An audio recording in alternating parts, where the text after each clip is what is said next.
ఉత్కంఠగా సాగిన 72వ miss world పోటీలు థాయిలాండ్ ఓపల్ సుజాతకు 2025 ప్రపంచ సుందరి కిరీటం టాప్ 20కే పరిమితమైన మిస్ ఇండియా నందిని గుప్తా.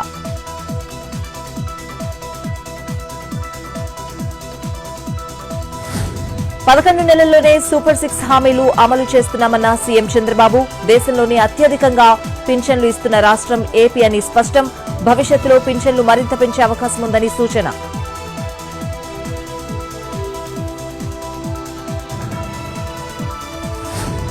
పాత పద్ధతిలో రేషన్ షాపులు అందుబాటులోకి తీసుకొస్తాం. ప్రజలకు మెరుగైన సేవలందిస్తామన్న మంత్రి నాదెండ్ల మనోహర్.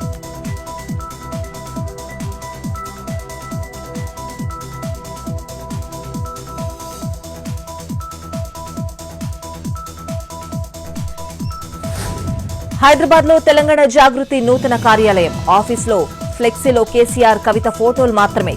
భర్తతో కలిసి ప్రత్యేక పూజలు నిర్వహించిన ఎమ్మెల్సీ.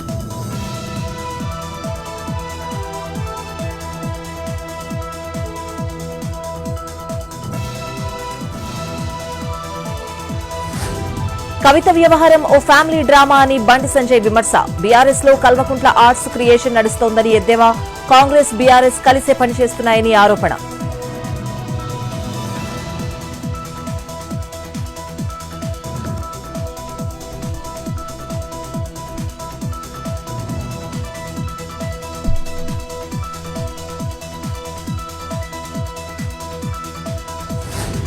ఇందిరమ్మ ఇళ్లపై త్వరలో విధానపరమైన నిర్ణయం ఉంటుంది. ఇందిరమ్మ ఇళ్లపై సర్వే పూర్తయిందన్న మంత్రి పొన్నం.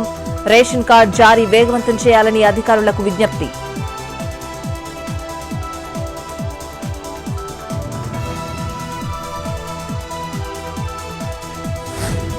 రఫేల్ కూలిపోవడంపై ఏమంటారు? కేంద్ర ప్రభుత్వం వివరణ ఇవ్వాలన్న మంత్రి ఉత్తమ్. ఎయిర్ చీఫ్ మార్షల్ చెప్పడం ఆందోళన కలిగిస్తోందన్న మినిస్టర్.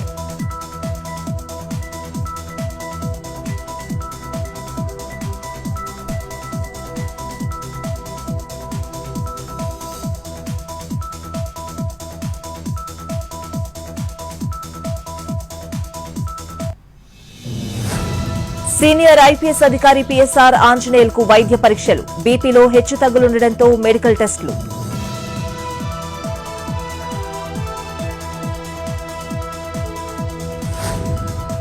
నారీ శక్తికి చిహ్నం సింధూర్. ఉగ్రవాదులు మన సంస్కృతిపై దాడి చేశారన్న ప్రధాని మోడీ.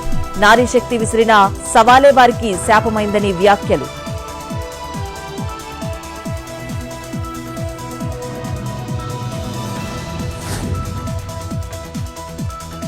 ఎన్ని కూలాయన్నది కాదు, ఎందుకు కూలాయన్నదే ముఖ్యం. వ్యూహాత్మక పొరపాట్లు సరిదిద్దుకుని తిరిగి దాడులు చేశామన్న ఆర్మీ చీఫ్. యుద్ధ విమానం కూలిపోయిందనేది నిజమేనన్న సీడీఎస్.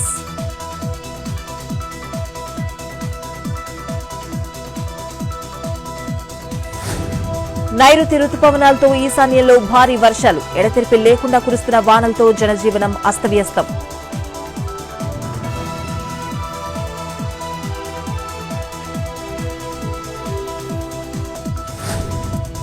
టాలీవుడ్ నటి కల్పిక గణేష్ పై పబ్ లో దాడి. పుట్టినరోజు కేక్ విషయంలో కల్పికకు పబ్ సిబ్బందికి మధ్య గొడవ.